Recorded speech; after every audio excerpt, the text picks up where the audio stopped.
Hello everyone, Rupal is here. सबसे पहले मैं आप सबका दिल से धन्यवाद करती हूँ कि आप सभी ने मुझे इतना सपोर्ट किया और उम्मीद करती हूँ कि आप सभी अपने इस चैनल को इसी प्रकार दिन प्रतिदिन उन्नति की ओर लेकर जाएंगे।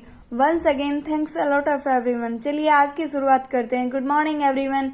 यदि आपने अभी तक चैनल को सब्सक्राइब नहीं किया है तो प्लीज़ कर लीजिए ताकि आने वाली वीडियोज़ की सभी नोटिफिकेशन आप तक आती रहे। वीडियोज़ को ज़्यादा से ज़्यादा लाइक और शेयर कीजिए ताकि सभी इसका बेनिफिट उठा सकें। चलिए आज हम क्लास 12 की फिजिक्स स्टार्ट करते हैं। इसमें हमारे 2 पार्ट्स हैं, पार्ट 1 पार्ट 2। पार्ट फर्स्ट में तो हम सब विद्युतिकों को पढ़ेंगे, लाइट के इलेक्ट्रिसिटी के बारे में पढ़ेंगे, और जो हमारी यूनिट सेकंड है उसमें हम लाइट के बारे में पढ़ेंगे, प्रकाश के बारे में पढ़ेंगे। चलिए तो चैप्टर फर्स्ट, इसका नाम क्या है? कूलॉम का नियम और विद्युत क्षेत्र। कूलॉम का नियम को इंग्लिश में बोलते हैं कूलॉम्स लॉ, और विद्युत क्षेत्र को इंग्लिश में बोलते हैं इलेक्ट्रिक फील्ड। जो हमारे इसमें पहला टॉपिक है वो है विद्युत आवेश। विद्युत आवेश की डेफिनेशन क्या कहते हैं कि किसी पदार्थ के विद्युत में, मैंने एक वर्ड बोला है विद्युत में, विद्युत में होता क्या है? सबसे पहले तो हमें यही पता होना चाहिए। डेफिनेशन तो तभी आएगी ना जब हम विद्युत में को जानते हो। विद्युत में हुआ क्या? हमने लिख तो दिया है कि विद्युत में हो जाने के कारण इस गुण को क्या कहते हैं? विद्युत आवेश कहते हैं, बट पता नहीं है। अब देखो भाई, जब हम दो वस्तुओं को आपस में रगड़ते हैं ना, रगड़ने के कारण जो वहां पर घर्षण उत्पन्न होता है उस गुण को क्या कहते हैं? हम विद्युत में कहते हैं। इनको सबसे पहले हमारे 2 साइंटिस्ट हुए हैं। एक तो यूनानी दर्शन थेल्स, इसने अंबर नाम के एक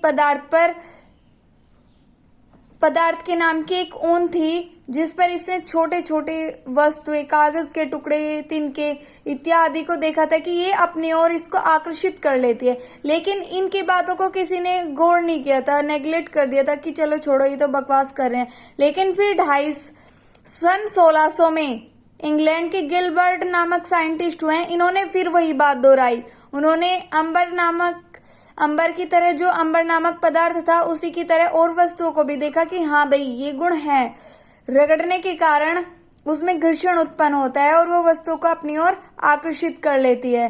तो इसकी डेफिनेशन निकल के आई थी यहाँ से कि किसी पदार्थ के विद्युत में हो जाने के कारण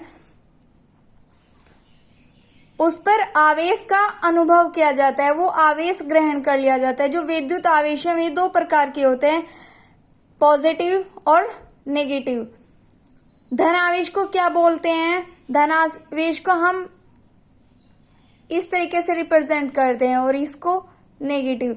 अब बात उठती है यहाँ पर हमारी सजातीय और विजातीय की। सजातीय तो होते हैं एक जैसे, भाई भाई, और विजातीय होते हैं एक बिल्ली है तो दूसरा कुत्ता है, एक दूसरे की जाति प्रजाति अलग होती है। मान के चलो 2 वस्तुएं हैं ए बी, एक पर पॉजिटिव चार्ज है और एक पर नेगेटिव। यदि एक पर पॉजिटिव और नेगेटिव है तो ये एक दूसरे को आकर्षित करेगी, और यदि दोनों पर पॉजिटिव है तो ये एक दूसरे को प्रतिकर्षित करेगी। इसी तरीके से यदि फिर आता है हमारा नेक्स्ट हेडिंग आता है इलेक्ट्रॉन सिद्धांत। इलेक्ट्रॉन सिद्धांत क्या आता है?